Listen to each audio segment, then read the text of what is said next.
Yan. So, tuloy natin. And yun na, gagawin na natin yung trial balance using yung SateWork mo. SateWork 1 natin.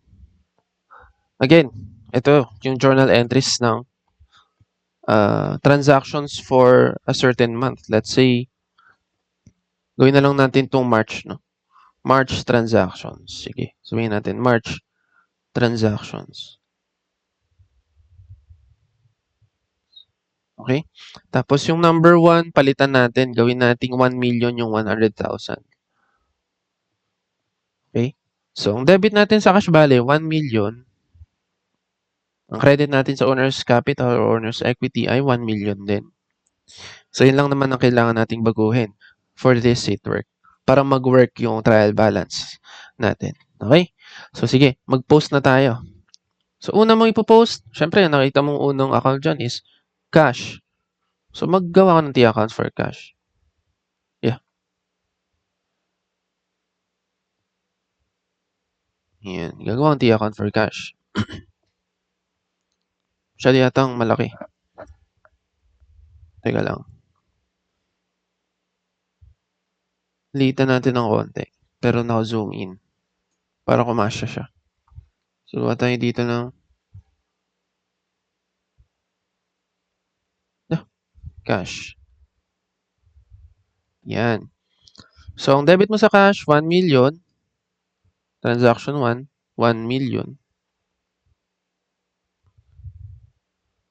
Next, ang credit mo ay sa capital. So, saan natin lalagay yung capital?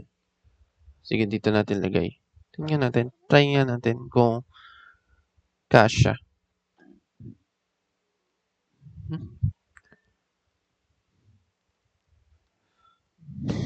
Cash. Sige, dito tayo dito na lang. Dito tayo mag-capital. Capital. Masyadong maliit. Lagyan natin ng space dito.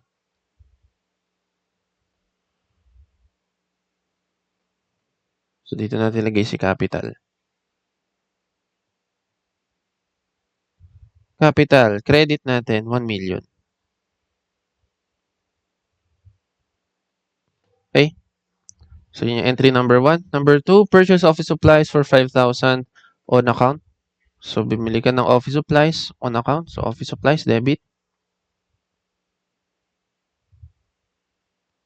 Transaction number 2 to, no?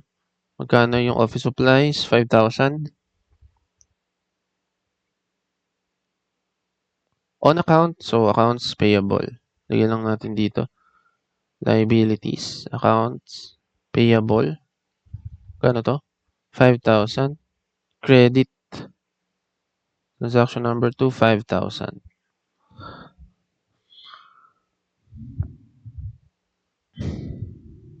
Next, number 3.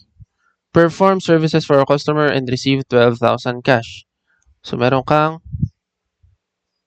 na-receive debit cash, 12,000. Transaction number 3. 12. Bakit ang hirap pa sunurin ng pen tablet? 12,000. Then, dito tayo maglagay ng revenues.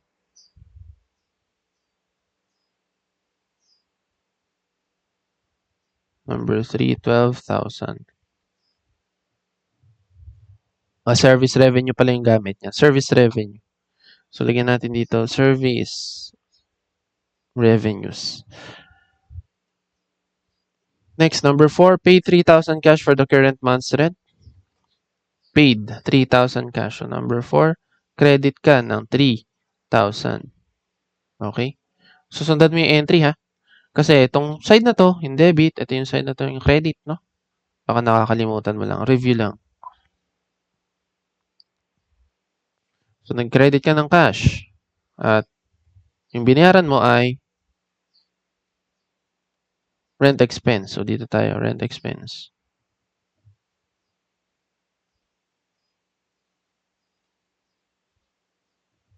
Rent expense mo ay 3,000 ba? Tama. 3,000. So, debit rent expense. Number 5, purchase equipment for 50,000. So, unahin natin, equipment. Asset yan. Debit, since bumili ka. Equipment, 50,000. Anong binayad niya?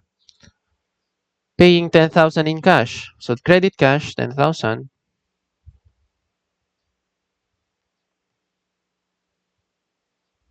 Credit accounts payable, no? Kasi balance is on account. So, accounts payable,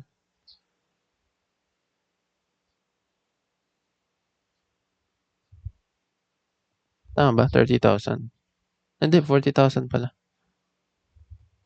At 10,000 lang pala binayad. So, 40,000 pala.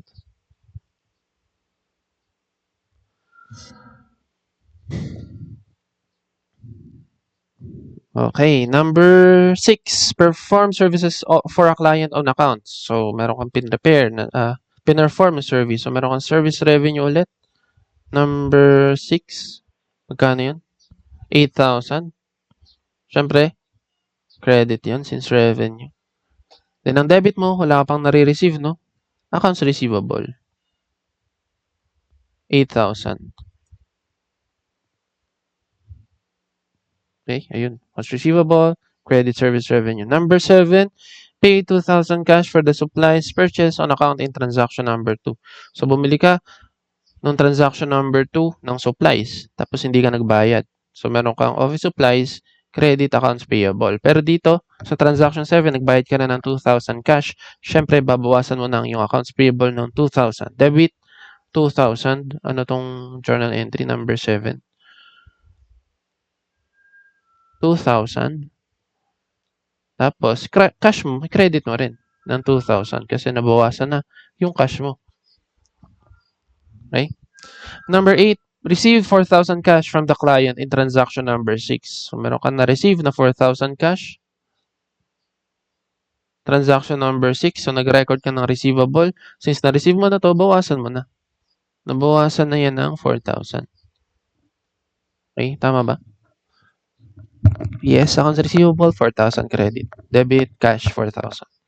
Number 9, owner withdrew 5,000 cash for personal use. So, nag-withdraw si owner. Number 9, 5,000 credit. Tapos, debit drawings na 5,000. Lusog natin ng konti. This is transaction number 9. Tama ba? 9? 5,000. O, tama.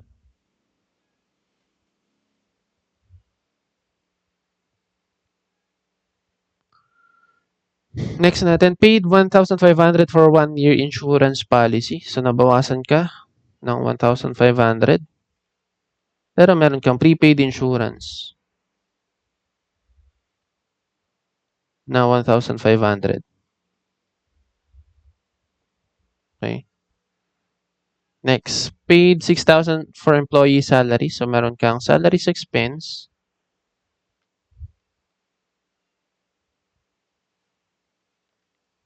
Gano to? 6,000. Credit, cash, 6,000. Number 12, received a utility bill for 1,200. So, meron kang utilities expense.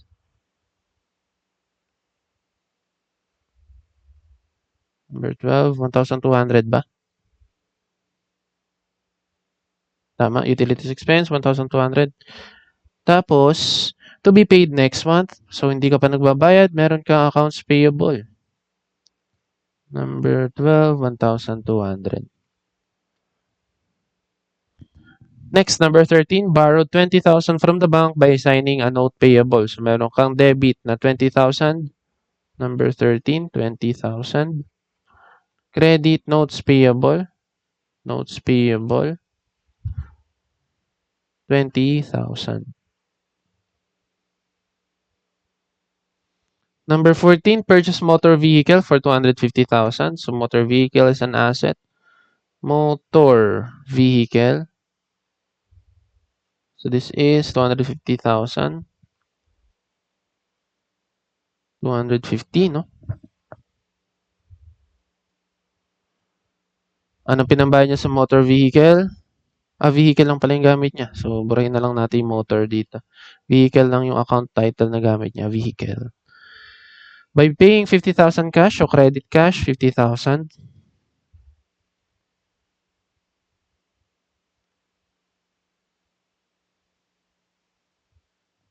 Number 14. 50 ba? 50,000 cash. And then, the balance is note payable.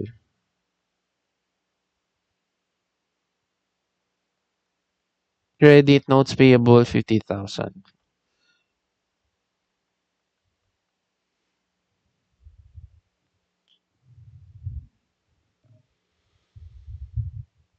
Ay, hindi. Bakit 50,000 lang yung kinredit ko sa notes payable? 250,000 pala yung vehicle.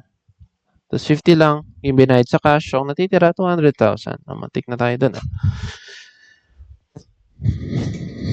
Number 15, paid 500 cash for advertising in a local newspaper. So, credit cash, 500. Then, debit, advertising expense. Advertising mga gamit niya. Advertising expense. Advertising expense. This is 500. Debit.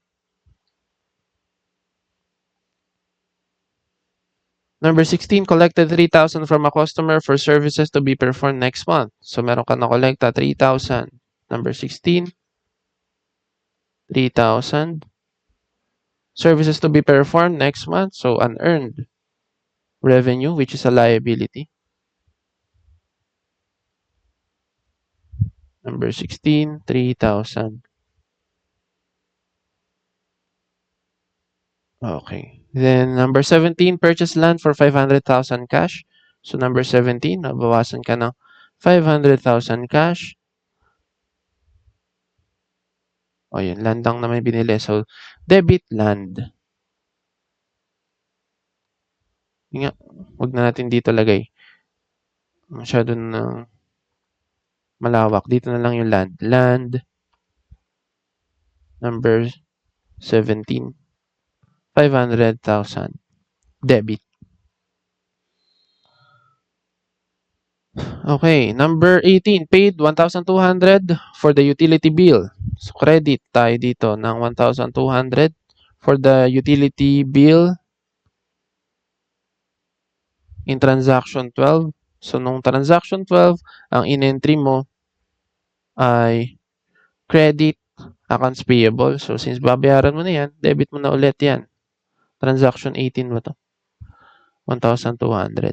Tama ba? Transaction 18. Yes, transaction 18. So, debit, accounts payable, credit, cash. Number 19, discovered that 1,000 of the office supplies from transaction 2 is used or have been used. So, itong transaction 19, adjusting yan, no? Adjusting entry to. So, pahapyaw to sa adjusting entry. Kasi yung office supplies mo, i-adjust mo dapat. Kasi nagamit mo na yung office supplies, so dapat i-expense mo na siya. So, paulit-ulit na tayo dyan, no? Ilang beses na ba natin itong na-take yung question na to? So, supplies. Meron kang supplies. Office supplies ba yung gamit mo? Ay, office supplies nga. So, yung office supplies mo, babawasan mo ng 1,000. So, number 19, credit 1,000 for office supplies. Debit, office supplies expense or supplies expense na lang. Debit, 1,000. Number 19, 1,000. And last number, 20, owner invested additional equipment worth 15,000 into the business. So, nag-debit ka ulit ng 15,000. Credit, capital. 15,000. Okay? Yan. So, tapos mo na yung pag-journalize ng entries. Ay, pag-post ng journal entries mo. So, ang next mong gagawin, i-total mo lahat yung mga T accounts na yan. Hanapin mo yung ending balances. Okay?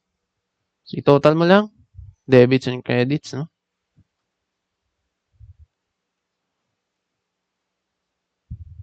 Dami, no? Kailangan bang gawin lahat yan? Yes, kailangan mong gawin lahat yan. Para makapag-prepare ka ng trial balance. So, tingnan nga natin anong ending balance nitong cash. So, 1 million. Unahin mo muna lahat yung nasa debit side, no? 1 million plus 12,000 plus 4,000 plus 20,000 plus 3,000. So, 1,039 yung debit side. Minus mo yung credit side, no? Minus 3,000, minus 10,000, minus 2, minus 5, minus 1.5, minus 6, minus 50, minus 0.5 or 500, minus 500, minus 1.2. This is 459,800. Debit, no? 459,800. Kung mali yung nakuha mong sagot, pause mo muna, no? Tapos check mo kung saan ka nagkamali. Okay? Kasi 459,800 dapat ang ending balance ng cash na yan. So, makikita mo dito yung mga numbers beside the amounts, no? Yung 1, 3, 8, 13, saka 16 dyan. Yan yung mga reference number mo. So that, pag mali ka, kaya mo i-trace kung saan ka nagkamali. Kunwari, mali ka doon sa transaction mo, ay dito sa 1 million na to. Instead na hanapin mo kung saan mo nakuha yung 1 million, mag-refer ka doon sa niligay mong reference number. Okay? So sa atin, yung item number yung ginamit nating reference. So item number 1, yan dyan si 1 million. Okay? Ganun lang. Next, ending balance ng office supplies. Siyempre, 5,000 minus 1,000, 4,000 debit. No, kung saan mas malaki yung side, kung saan mas malaki yung amount, doon ka susunod ng side mo or kung debit or credit. So, office equipment naman, equipment pala, no? 50,000 plus 15,000, this is 65,000. Accounts receivable, 8,000 minus 4,000. So, meron kang 4,000, debit pa rin. Ito, double rule natin. No? Yan kasi yung practice sa accounting. Pag ending balance, i-double rule mo. Ibig sabihin, dalawang underline. Double rule. So, prepaid insurance natin, yan lang na may balance niya. So, double rule mo agad. Vehicle, ganun din, no? Vehicle ay 250,000. Double rule mo agad. And last, sa assets natin, land, double rule mo agad yung land. Okay? Next natin. Liabilities naman tayo. Magkano ang total na accounts payable? So, meron kang debit na 2 plus 1.2 minus credit na 5 minus 40 minus 1.2. So, ang balance natin dito ay 43,000 credit, no? Kasi mas malaki yung nasa credit side. 43,000, double rule. Next, notes payable. Notes payable natin, pagpalasin mo lang 20,000 plus 200,000, 220,000. Double rule. Unearned revenue, 3,000 lang yung balance. Double rule mo na. Capital, 1 million plus 15,000, 1 million, 15,000. Double rule. Drawings natin, isang amount lang naman, no? 5,000, double rule. So, ayan na. Tapos na tayo sa liabilities and equity. Punta natin yung revenues. So, revenue natin, 12,000 plus 8,000, 20,000 credit. Double rule. Rent expense natin, sa expenses na tayo pala, no? Rent expense, puro naman tigi-tigisa lang, no? Sa rent expense, double rule mo. Salaries, double rule. Utilities, double rule. Advertising, tsaka supplies. Double rule mo na lahat yan. Okay? So, tapos na tayo doon sa, ano ba yung steps natin sa pag-prepare ng trial balance. So, di ba, nag-ledger calculation tayo. Na-compute na natin yung final balances. Next na gagawin mo, list the titles. So, extract all account names that have a non-zero balance from the ledger. So, ang gagawin natin, zoom out lang tayong konti. Tapos dito tayo mag-prepare ng trial balance sa gilid na to. Yan. Diyan. So, ang next mo daw gagawin is list all the account titles. So, gawin mo dyan, lista mo. Meron kang una, cash. Sunod, office supplies, equipment, accounts receivable, prepaid insurance, vehicle, and land. So, ilista natin lahat yan. Cash,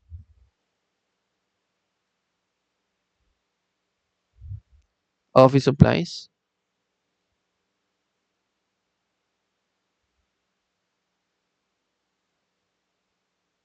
equipment,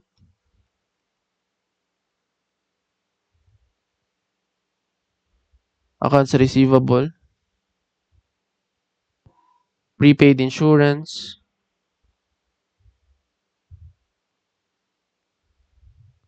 vehicle, and land.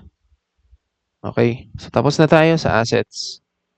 Next, lista mo naman yung liabilities, accounts payable, notes payable, tas unearned revenue. Accounts payable, notes payable, unearned revenue. Okay, tapos na tayo sa liabilities. Then, equity naman, capital and drawings lang naman. No? Capital, drawings. Okay, next natin, revenues and expenses naman tayo. So, service revenues, rent expense, salaries expense, utilities, advertising, and supplies. Service revenue, rent expense, salaries,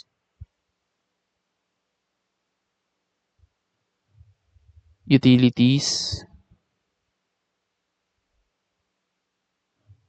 tapos advertising, tsaka supplies. Tama ba?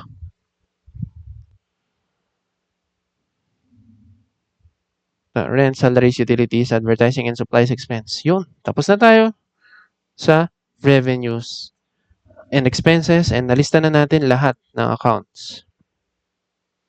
Okay? So, yun yung step number 2. List all account names that have a non-zero balance. Ibig sabihin, hindi zero yung balance niya. So, lahat naman ng nilista natin, hindi zero yung balance.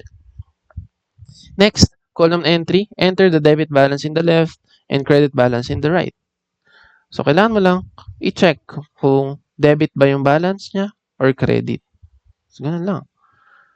So, tingnan natin. Cash, debit balance naman siya, no? Debit balance of 459,800. So, lagay mo lang dito. 459,800. Gawin mo yan sa lahat, no? Office supplies, 4,000. Equipment, 65,000. Accounts receivable, 4,000. Prepaid insurance, 1,500. Vehicle, 250,000. Land, 500,000. Next natin, liabilities naman tayo. Sa liabilities, meron ka accounts payable na 43,000 credit. So, dito may ilalagay yun sa credit side. 43,000. Okay? Medyo nahihirapan na ako mag-scroll. Kaya ang gagawin natin, kuhanin natin yan para maiwan siya dyan. Okay, so notes payable natin, ang balance natin ay 220,000. Ayun. 220,000. Unearned revenue natin, 3,000. Capital natin, 1,015. Credit balance, no? 1,015,000. Then, drawings natin, debit, 5,000. Revenue natin, 20,000 credit. Okay? Last na, yung ating expenses.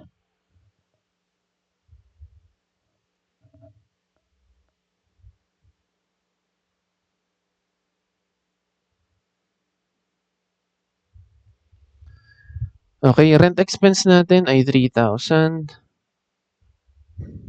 Salaries expense natin ay 6,000. Utilities expense natin ay 1,200. Advertising expense natin ay 500. Ay, mali. Bakit ba tayo nagki-credit? Debit yan. Ako, nalito na ako, no? Debit. Yun. Dapat na-realize mo agad na mali ka. Para hindi mo na ituloy. Yun. So, rent expense natin, 3,000. Salary, 6,000. Utilities, 1,200. Advertising, 500. Tapos, supplies expense, 1,000. Okay, nalista na natin yung debits and credits. Ngayon, ito total na lang natin yan. Sum total, calculate the debits and credits. Tapos yung last part, ensure that the total debits equal total credits. Tingnan nga natin, anong total ng debits? Debits natin, 459.8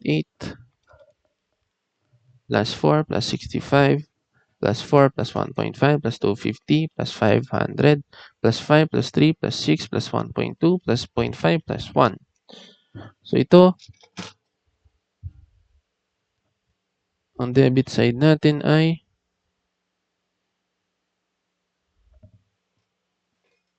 1,301,000. Tentative, no? Tingnan natin kung tama yung total natin. Yan ang debits. Ang credits natin, 43 plus 220 plus 3 plus 1015 plus 20. Uy, 1,301,000. Balance, no? So, i-double roll mo na sila. Okay, pwede mo lagyan ng peso sign dito, peso sign dito sa taas para fairly presented yung trial balance mo. Tapos, lagyan mo lang sa taas ng ABC company, kung ano mo yung pangalan ng company. Tapos, trial balance. Okay, for the period of March. Pwede ganun, no? Ayan. So, ganyan mag-prepare ng trial balance. No? So, yung iba, sa trial balance pa lang, ina-arrange na nila ito by order of liquidity. No? Pero, sige, wag muna natin gawin yun. Gawin natin yun kapag FS preparation na tayo agad. Ay, pag FS preparation na tayo. No? So, for now, sa unadjusted trial balance, okay na yan. Lista mo lahat ng accounts. Lista mo yung debit side and credit side, total mo. Check mo kung balance eh. And yun na, trial balance. Okay. So, ayun.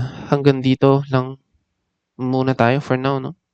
Trial balance. Sana tinry mo siya on your own. Kung hindi, itry mo siya. Kasi hindi ka makakasagot sa exam kapag hindi mo alam kung paano mag-post at paano mag-prepare ng trial balance. No, kailangan mo kasi makapag-compute ng ending balances dyan.